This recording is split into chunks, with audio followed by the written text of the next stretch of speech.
What's good, YouTube? It's your boy Halfway. Welcome back to the channel, Half. Don't forget to comment, like, and subscribe down below. We're cooking up with my boy. But what the hell, boy? Sir, don't forget to subscribe to the YouTube and the OnlyFans as well. Alrighty, let me get that camera back. Alright, man. I said I was gonna do a branding video. I got some people in my life I want to have in the video. One of them being Steven Shaeffer. I know a lot of y'all would like to hear from him, how he got to where he is, how he's still climbing, yada, yada, yada. I want to talk about branding yourself. I think most producers, they don't want to think about it. They just think about getting good at making music, and then they wonder why they're not where they want to be at. And then you go to their Instagram page, they got no profile picture, or a weird ass profile picture, no posts. What else do they have? No bitches. No bitches, according to Steven. So I have Steven here. Steven, come take it. Here, I'll warm it up for you. I fully suspect that this video is gonna be completely worthless. Steven, man, how long have you been producing? For the people that don't know, I've been making beats since 2018, August, since Asteroid came out by Travis Scott. That makes me feel old as fuck. I mean, shit, gang, you getting up there for sure. That's an insane violation on my own video.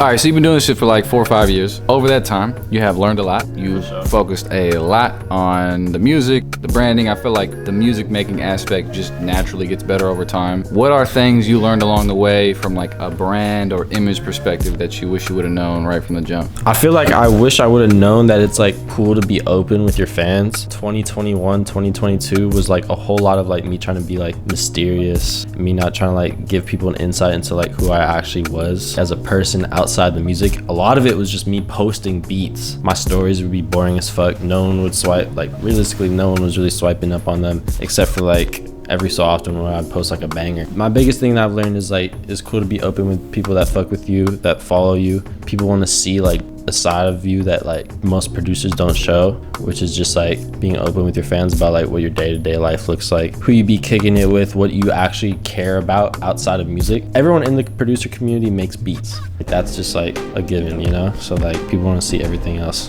What was it that made you realize that? I feel like most producers, at least the people that DM me, have the same frustration of, man, I've been working on my music for X period of time and I feel like my stuff is really high quality, but nobody has really found me, or I haven't got X records. I feel like I started to realize that like all of my favorite producers and people that I look up to, like they carried themselves like an artist does, and I feel like that's why people fuck with. Like you look at someone like Boy Wonder, you can literally go on the internet, dig through shit about Boy Wonder for maybe like an hour or two. Automatically you have a good idea of what he would be like if you like got to meet him. And that's like a good metric. Like I feel like a lot of my favorite producers, I know who they are outside the music enough to like if I met them in real life, yeah, I would know what they would be like. Yeah, like the music is important, but I've had like some of my best friends be the most cracked musicians of all time, just like make the most undeniable shit possible, and they just can't like do anything with it because there's nothing else for them to do except to make music, you know? What do you feel like is the biggest mistake you see producers making? I think I see too many producers trying to work with like the biggest artists imaginable,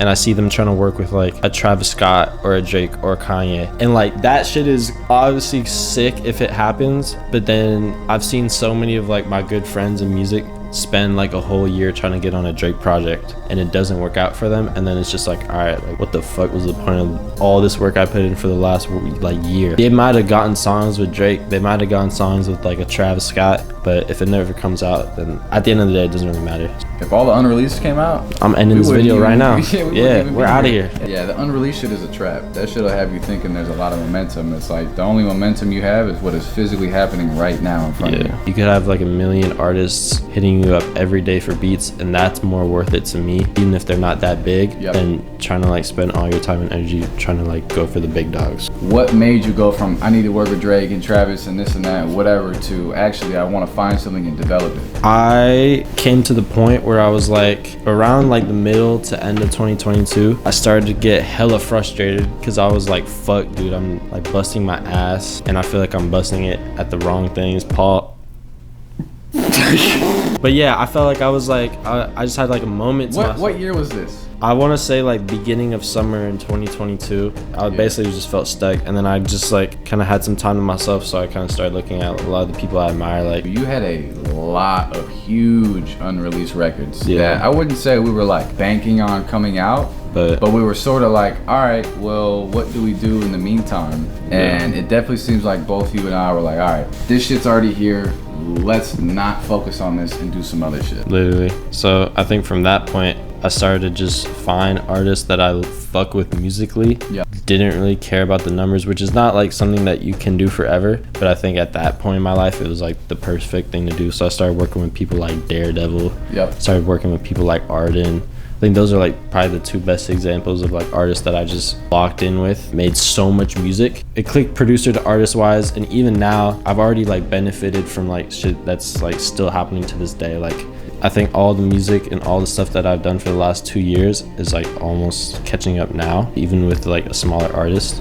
So I just, yeah. It's a fact too, it's like you gotta work on things that you believe in artist wise, but when an emerging artist starts going up and you're attached to all the records, it's like a no-brainer. A bunch of people are gonna discover you at the same time. Yeah. Especially artists. Exactly. I feel like another aspect of that too is like I've gotten in contact with bigger artists way more from just working with underground people, and then let's say a big artist finds Daredevil shit and is like, yo, this is hard, who's making these beats right now? And they'll just hit me up because I'm doing a lot of his shit. Yep. And that's how like I've gotten like, you know, some pretty lit artists to hit me up and start working. So I'm a big artist and I find a new emerging artist and I see this kid produced 6 of like the 12 records. I'm about to go, yo, this kid is cracked, let me go tap in. Or I'm gonna hit that emerging artist and be like, yo, send me some shit to work on and hope that he's the one that produced it without me having to like reach out and get my ego stroked or whatever, touched or whatever the fuck you call it. I don't know. I mean, you probably have 20, 30 kids DM you every single day on Instagram. They're like, yo man, I got loops, I got this, I got that. Who are the people you respond to? People that I respond to are like the kids that I see that I think are like cool in any way. I've definitely like seen someone ask me to send loops, and then I'll go to their page and they'll just have like maybe some loops, but they'll have like a crazy fit on, or they'll be like funny as fuck, or they'll just have something else going for them besides just the music, and I'll just be way more inclined to work with them. It shows they have character basically. Yeah. Other ways is like they're finding like unique ways to like show their shit off. I feel like I started making these videos on my computer with like the photo booth app, and I would just like record myself making a beat, figure out like cool ways to post it on like Instagram and TikTok and shit. And I feel like when I see other producers do that in their own cool way, I'm like, oh, okay, like I could rock this, like this is like interesting to me. And we're definitely in a world right now where, yeah, it's great if you make music, but the visibility is everything. It's like, bro, you got 100,000 ideas sitting on your laptop. Go find 10 creative ways to show that shit off, because you don't know who the fuck's watching at this point. Every single artist nowadays is hooked and cooked on the internet. I got a good one. If you could go back in time, what would be the #1 thing you'd tell yourself? I'd probably tell my younger self, I wouldn't wait on anyone to like think something's cool enough for me to do it. I feel like early on, I would have like this super bad habit of like finding an artist that I thought was pretty cool or like had potential, and then I would like hesitate to reach out to them. I didn't see any like proof in front of me to be like, oh, okay, like this artist could go up, or I think that their shit is hard. I would wait to see other producers, work with them first before I would like do my thing and reach out and work. Because oftentimes by the time that I ended up hitting up this artist, they were already 2 up, and I was just like, fuck, like I literally found you like 6 months ago, and now you're too lit to respond. So that's a gem. I mean, I even suffered from not necessarily needing to see people co-sign an artist, but I would want to work with an artist but go like, oh man, do I even have like the knowledge or the resource or the this or the that to do X, Y, and Z things for them outside of producing? I was always like, I don't know a marketer, and I don't know, that shit doesn't matter. If you just start working with an artist, you will naturally find all these things. So I really wish I would have beat into my head to just work with people you believe in, and the rest will figure itself out. Just don't follow me on Instagram. I'm saying I'll have hey, bleep it. My tag right bleep here. It. Hey Nathan, you rock with me. You're gang, so I know you'll pop it up. Yeah. What? Go ahead, man. What else? What do you got to say to people, man? You on social media? Follow all my social medias. Okay. Definitely go check out my sound kits. I've been trying to put like a lot of sounds that I think people would just fuck with, no matter what type of beats you make. I was watching the video back and I was thinking there's a couple things that I didn't talk about that I think are important. One of those is, if people don't want to be you, that's a problem. People should want to associate with your brand or be you because of your brand. And then we talk about the music industry where you're supposed to be this cool, successful, wealthy, blah, blah, blah, all these things. That couldn't be more true in my opinion. You don't have to worry about like dressing cool or making money or any of that. You could just have amazing timeless records that people are such big fans of, or that's pushing, you know, the genre forward. What is a brand? If a brand is not cool, people don't want to wear it, right? If a brand is not cool, people don't want to be around it. If a brand is not cool, nobody wants to be that brand. So you have to think about these things and identify for your own life. What is it, right? If it's like, man, I love art, I love paintings, you just have to figure out what's gonna work for your brand, whether that's the clothing thing or the artistry thing, or who knows. I'm not the one to tell you that, and at the end of the day, take my advice with a grain of salt, because I am perpetually learning and figuring out, you know, where I should be in the music industry. I, for example, care a shit ton about aesthetic. As you can tell, I'm really into that. I just got this coffee table today, which I'm so fucking hyped about. That's something I want to talk about in this video, was if people don't want to be you, you're in trouble. And that looks 1,000 different ways, but it's worth mentioning. So thank you guys so much for watching. Thank you for 5,000 views on my last video. I'm super grateful. I can't even, you guys are going insane. Thank you for, last I checked, it was like 600 subscribers. I quite literally just wanted to make this channel for fun for my 17-year-old self, and to see so many people resonate with the channel means a lot to me. I like having a place to just talk, and if people give a shit, amazing.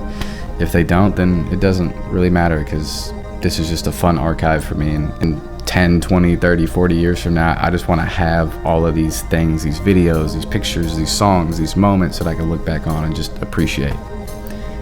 I'm out.